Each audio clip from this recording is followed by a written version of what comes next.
Pommy, Zach Fisher running down the wing. Number 25. He is, everyone's got their favorites. I make no mistake, and I make no apologies to say that he's one of my favorites. There's just such an infectiousness about him and his energy. And unfortunately for him, the ankles just have not had a good time staying healthy. And he finds himself missing chunks of seasons over the last couple of years. And in a really weird way, I feel like he's finding himself at this point in his career where, all right, he's not little Zach Fisher anymore. And, the young up and coming, player. It's now time to just turn it up a notch, elevate, mature, and really get serious and take his game to the next level. How do you see the picture of where Zach Fisher fits here? He's a real anomaly, isn't he? He's a real, like, he gives me Cunningham vibes 2 years ago, where he really splits Carlton down the middle. Like, people think he's a top level footballer. Oh, he's a disappointment. I find him really hard because I'm going to be really harsh. I feel harsh doing this to you because I know you love him, but I just see him as middle of the road. I really do. I think the players where he was going to play have gone past him. I think they've shown something, and I think it's stacked against Zach now. I think he's not a baby anymore, and I judge him today. And I think at his stage in his career now, he should have a bit of more of a resume than Cripper's mate podcast host and that game against the Eagles. And that's really the three things I can give you about Zach. He looks like top three people I'd choose to have a beer with at the club. But I think talking football wise, it's a tease, isn't it? And I need to see it more. And what I'm looking for in 2022 is I'm looking for that Cunningham body of work that we saw last year before he got injured, where he hit the ground running, and these 30 touch games were one-off. They were consistently 22, 23 touches of quality football. I'll give a caveat. I do think he's been moved from pillar to post by his last two coaches, and I don't think he knows what his best position is anymore, because I don't.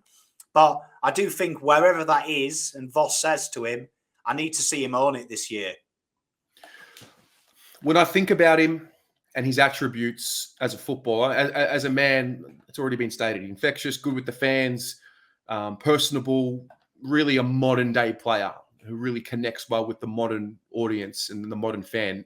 When I look at him as a footballer, I see so much creativity.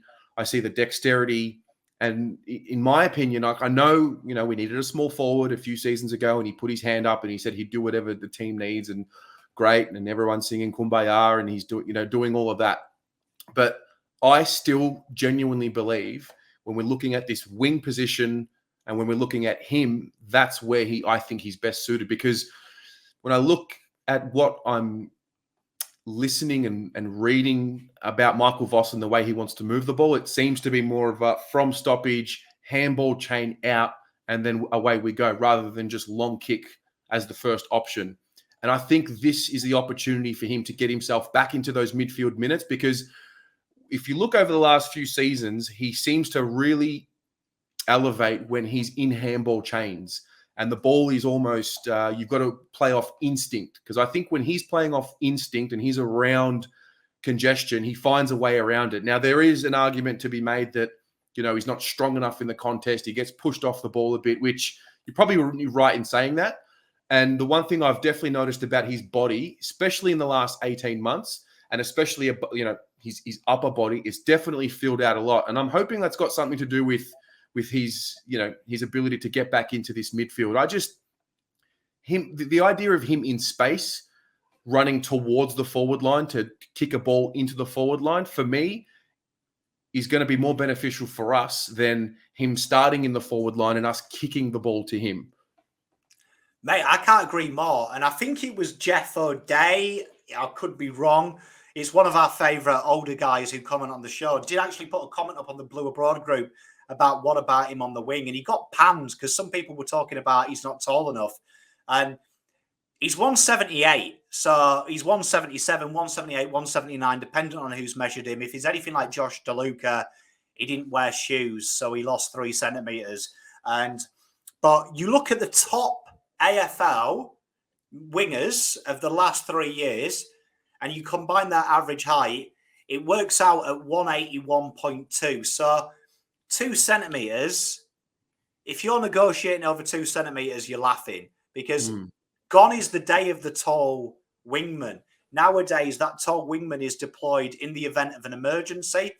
Carlton, for the last 5 years, have dined out on 95, where height was a thing. Nowadays, we're adding new things. Look at Ed Langdon and Carl Amon, the 2 best wingers last year, both in that 180 category.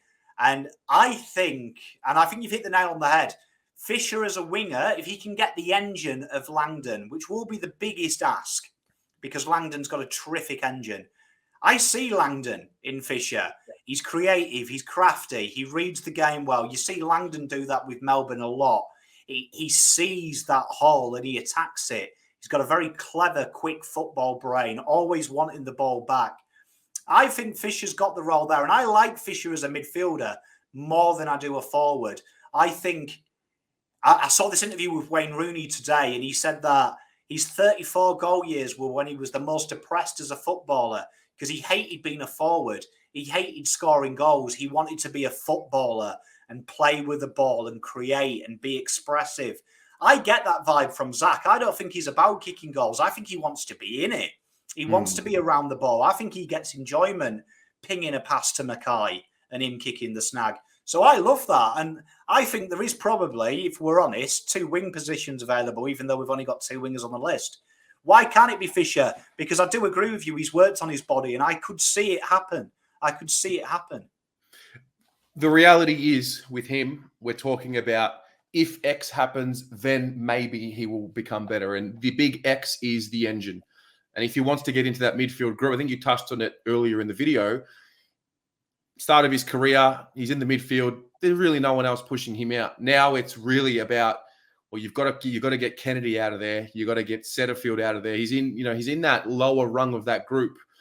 However, given the need for a wingman, that could be his saving grace. I mean, I'm not saying he is a wingman. It's a personal take. I just think him on the wing in space is where we should go. But yeah, it's going to be a very interesting couple of years for him. I think the next season, this season coming up, and next year, which I believe he's contracted to, I could be wrong on that, they're crucial, because we need to be able to confidently say, yeah, Zach is going to be part of this, next premiership team.